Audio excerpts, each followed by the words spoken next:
Botswana had never even had a semi-finalist before Paris 2024 and now got their champion. Letsile Tebogo, the quiet 22-year-old who shocked the world by beating Lyles at the Paris Olympics, has fired back with words that have everyone talking about their upcoming clash at the World Championships.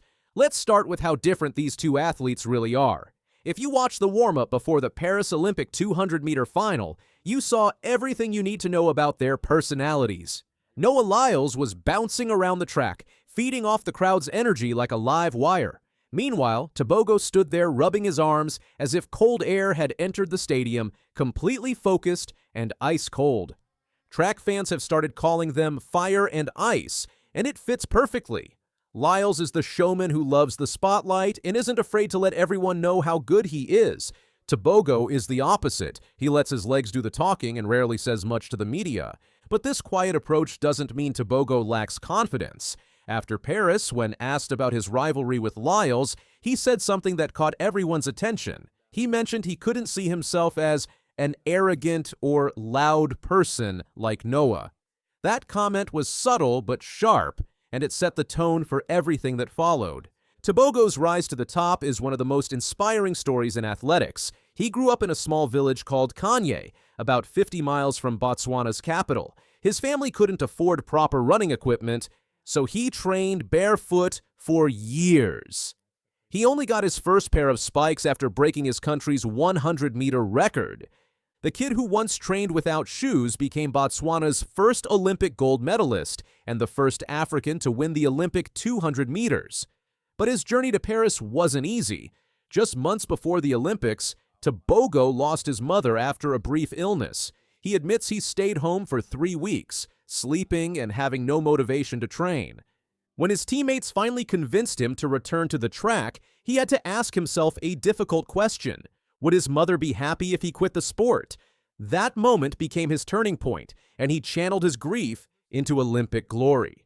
The 2025 season brought these two champions back together, and the tension was immediate. Lyles had been dealing with a groin injury that kept him off the track for 3 months. His first race back was against Tobogo at the Monaco Diamond League in July. This race was huge because it was their first meeting since Paris. Lyles hadn't run 200 meters in 338 days, while Tobogo arrived with the fastest time in the world that year, a blazing 19.76 seconds from the previous week. Despite the long layoff, Lyles showed why he's considered one of the greatest 200-meter runners ever. He won in 19.88 seconds, with Tobogo finishing second in 19.97. After the race, Lyles admitted he had put himself in the fire by choosing to face Tobogo in his comeback race. Tobogo wasn't happy with his performance and said he was disappointed because he didn't get his full warm-up due to being called to the track earlier than expected. But running under 20 seconds without proper preparation showed he was still in incredible shape. The real drama happened at the Zurich Diamond League final in August. This wasn't just any race, it was for the Diamond League title, and both athletes knew it was their final tune-up before the World Championships. Before the race, Tobogo posted something on his Instagram that got everyone's attention. He shared the official promotional image that showed him alongside Lyles, but his caption was in Tswana, his native language. It said, "Gwabago Samologile," which translates to, "Then it started." This wasn't just a random post. Tobogo was sending a message that their Olympic clash and Monaco rematch were just the beginning of something bigger. Using his own language added another layer to their rivalry and showed he wasn't intimidated by facing the American star. The Zurich race lived up to all the hype. Lyles started in lane 6 with Tobogo right next to him in lane 7. As expected, Tobogo exploded out of the blocks and built an early lead. His plan was clear: get ahead early and make Lyles chase him. But Lyles is famous for his closing speed, what track experts call his top end. Even Tobogo acknowledged this before the race, telling reporters that Lyles' finishing kick is crazy unmatched.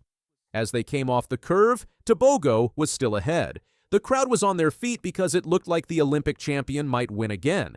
But with about 10 meters left, Lyles found another gear. He caught Tobogo and passed him right at the finish line.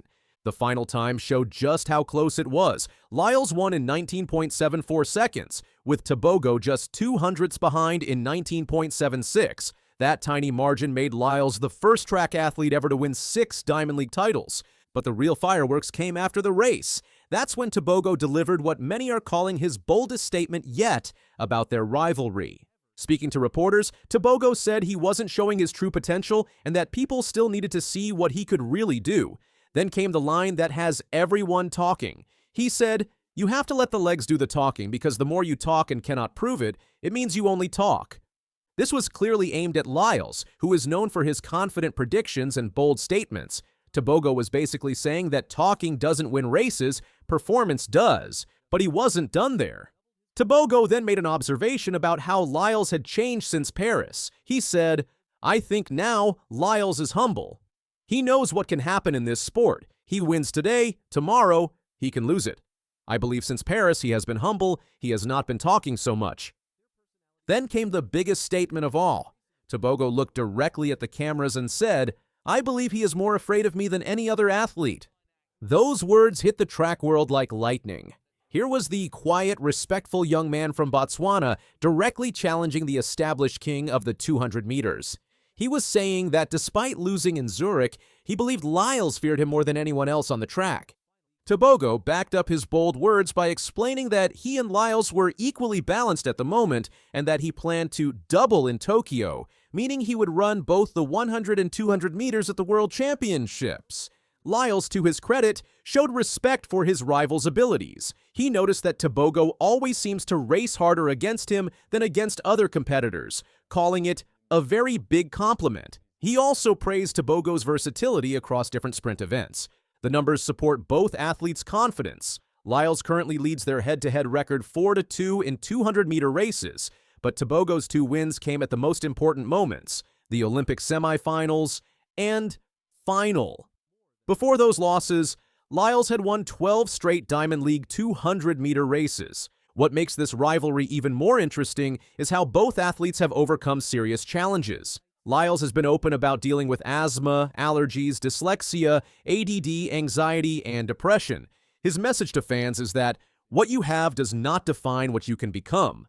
Tebogo's path from training barefoot in rural Botswana to Olympic gold shows similar determination. He once said that without sport, he would probably be a criminal by now, showing how athletics changed his life completely.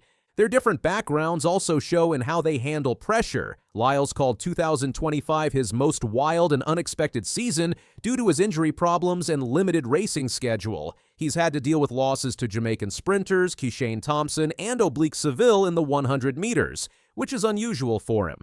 Tobogo has had his own struggles this year, including a knee injury that affected his early season performances. But both athletes have shown they can peak when it matters most. The upcoming World Championships in Tokyo will be the ultimate test of their rivalry. The 200-meter final is scheduled for September 19th, and the stakes couldn't be higher. For Lyles, this is about making history. He's trying to win his 4th straight world title in the 200 meters, something only the legendary Usain Bolt has achieved. He's also defending his 100-meter title, making him one of the most watched athletes at the championships. For Tobogo, this is about proving that Paris wasn't a fluke and that he really is the best 200-meter runner in the world right now. His bronze medal at the 2023 World Championships shows he's been building toward this moment for years.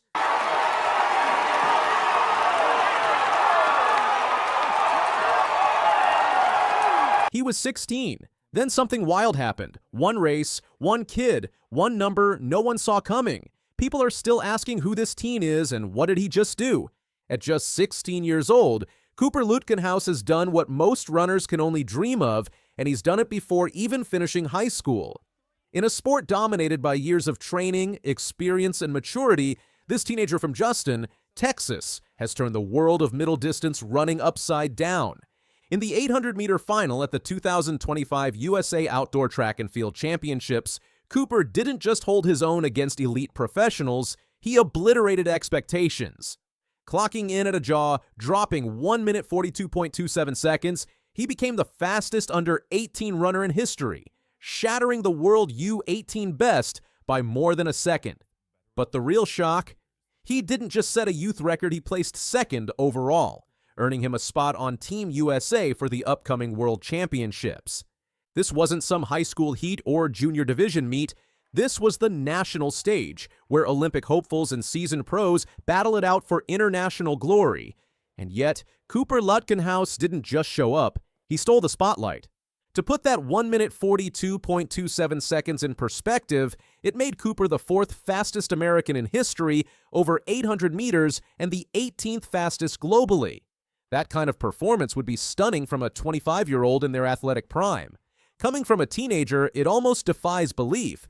But here's where the story gets even crazier. With his runner-up finish at Nationals, Cooper earned something far more valuable than just a medal he qualified for the World Championships in Tokyo. That makes him the youngest American ever to do so in track and field, breaking a long-standing record and sending shockwaves through the sport. While most kids his age are worried about homecoming and homework, Cooper is preparing to face the fastest runners on the planet. He'll be lining up against Olympic medalists and global champions, carrying the flag not just for his country but for a new generation of athletes rewriting the rules. And just days after his historic run, Cooper made another headline-grabbing decision. He turned pro. Foregoing the traditional path through NCAA competition, Cooper signed a professional contract with Nike, officially becoming the youngest U.S. male middle-distance runner ever to go pro while still in high school. It's a move that comes with both massive opportunity and massive pressure. But if anyone's shown they can handle it, it's this kid. In interviews, Cooper has shown remarkable poise and focus. There's no celebrity ego, no dramatics, just a young man who seems to understand the magnitude of what he's doing. He knows he's stepping into the deep end of the sport, and he's diving in head first.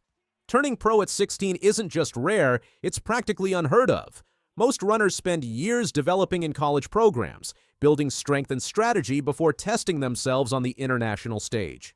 Cooper, he's skipping all of that, jumping straight into the fire with confidence that's earned, not assumed. Of course, his coaches and support team wouldn't let him make such a leap unless they knew he was ready. And make no mistake, he's not just ready. He's already redefining what's possible. But what exactly makes Cooper's performance so special? It's not just the time on the clock, it's how he runs. Watching him compete is like watching a veteran with a decade of racing under his belt. His pacing is precise, his acceleration is timed to perfection, and his finish? Pure firepower. In that fateful race at Nationals, Cooper didn't panic when the early leaders pushed the pace. He held his ground, kept his form, and made his move when it mattered most.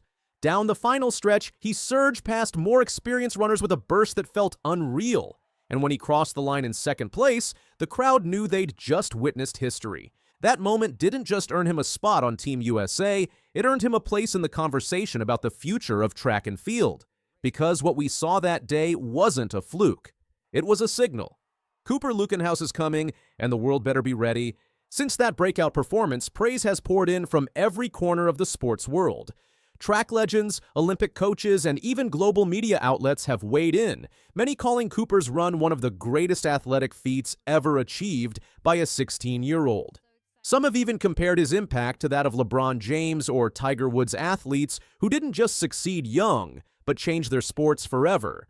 That kind of hype can be dangerous, especially for a teenager. But so far, Cooper has taken it all in stride. He's not chasing the spotlight. He's chasing greatness. And there's something deeper that makes his story resonate. In an era where so many athletes are manufactured through systems and programs, Cooper's rise feels raw, real, like he wasn't built in a lab, but discovered on the track, an unpolished diamond that's already lighting up the world. We're watching a generational talent take shape in real time, and that's not just exciting, it's rare. But the story doesn't end with the times or the trophies.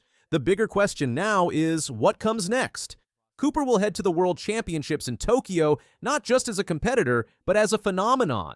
He'll race against the best in the world on one of the biggest stages in all of sports, and he'll do it with the pressure of history on his shoulders. Some might say it's too much too soon. But if Cooper's past few months have proven anything, it's that he thrives under pressure. The journey ahead won't be easy. He'll face athletes with more experience, more endurance, and deeper racing strategy. But Cooper has a weapon they don't: fearlessness. The kind of fearlessness that only comes from youth and raw belief. He's not burdened by expectation, he's fueled by it. This isn't just a story about a fast kid. It's a story about what happens when preparation meets opportunity. When someone dares to challenge the natural order and refuses to wait their turn. Cooper didn't knock on the door of greatness. He kicked it open. And maybe that's what makes this moment so powerful. We're not just witnessing talent, we're witnessing disruption. The old rules don't apply anymore. Age isn't the barrier it used to be. Experience isn't the only currency. Sometimes, the fastest way forward is to leap before anyone thinks you're ready. For years to come, young athletes will look at Cooper Lutkenhaus as proof that the impossible might just be possible, that you don't have to wait until college or until you're ready to chase big dreams. You just have to be bold enough to try. And as the world watches this teenager toe the line at the World Championships, one thing is certain: win or lose, he's already changed the game. Cooper Lutkenhaus didn't just qualify for Worlds, he forced the world to pay attention. Because the future of track and field isn't coming. It's already here. And it's wearing spikes at 16. And a good start by Coleman. Now can he hold off the world champion at 100 meters? No, he can't. Can the Jamaican do it? Oh, it's so close. But it's Lyles. As Noah Lyles tries to reel him in, Lyles slightly ahead and looks. Noah Lyles has shaken the sprint world. In just 1 year, he captured national titles in the 60 meters, 100 meters, and 200 meters, a triple almost no sprinter has achieved. 3 distances, 3 victories, 1 man. His name now stands beside legends like Maurice Green and Justin Gatlin. But how did he pull this off, and what does it mean for his chase of Usain Bolt's throne? Track and field is unforgiving. Winning even 1 national sprint title marks you as elite, but winning 3 in the span of a year is almost unheard of. Yet, Noah Lyles managed exactly that. In 2024, he became the USA Indoor 60 meters champion. Later that year, he claimed Olympic gold in the 100 meters final in Paris. And in 2025, he stormed the USA Outdoor Championships in Eugene, taking the 200 meters crown with a blazing 19.63 seconds. This sweep demanded explosive starts, raw speed, and strength over the curve, skills that only a handful of Americans have ever mastered. By achieving it, Lyles proved he's not just a 200-meter specialist but a sprinter with full range, and his pursuit is about more than medals. He is building a legacy, one that could place him alongside the greatest sprinter of all time, Usain Bolt. It began indoors. At the 2024 USA Indoor Championships, Lyles faced the 60 meters, the shortest race in elite track. One false move at the start and the race is gone. For years, critics doubted his first 30 meters, saying he lacked sharp acceleration. In Albuquerque, he proved them wrong. Bursting from the blocks, he finished in 6.43 seconds, fast enough for the crown. The win showed he could handle every phase of sprinting, from explosive launches to powerful drives. That title was the first brick in his triple. More importantly, it signaled that Lyles wasn't just preparing for longer sprints, he could dominate the fastest, most unforgiving test in track and field. If the 60 meters tested his start, the 100 meters tested his claim to be the world's fastest man. At the 2024 Paris Olympics, the pressure was enormous. The men's 100 meters final came down to a lean at the line. Lyles stopped the clock at 9.79 seconds, just 0.005 ahead of Jamaica's Kishane Thompson. It was one of the closest Olympic finals ever, and it was historic. Lyles ended a 20-year drought for American men in the event. The last U.S. sprinter to win Olympic 100 meters gold was Justin Gatlin in 2004. This was more than a medal. For years, many labeled Lyles as only a 200 meters runner. With this race, he silenced those doubts. He showed the world that under Olympic lights, against the fiercest rivals, he could deliver. The second piece of his triple was secured, and attention shifted to the distance where he has always been most dangerous, the 200 meters. The 200 meters has always been Noah Lyles' stage. It's the event where his long stride, speed, endurance, and late race drive shine brightest. At the 2025 USA Outdoor Championships in Eugene, he faced rising stars like Letsile Tebogo and Kenny Bednarek. With the pressure on, Lyles stormed the bend and dominated the straight. The clock read 19.63 seconds. Another national crown, and with it, the completion of his triple. This win also added to a deeper legacy. In 2022, he ran 19.31, breaking Michael Johnson's American record of 19.32.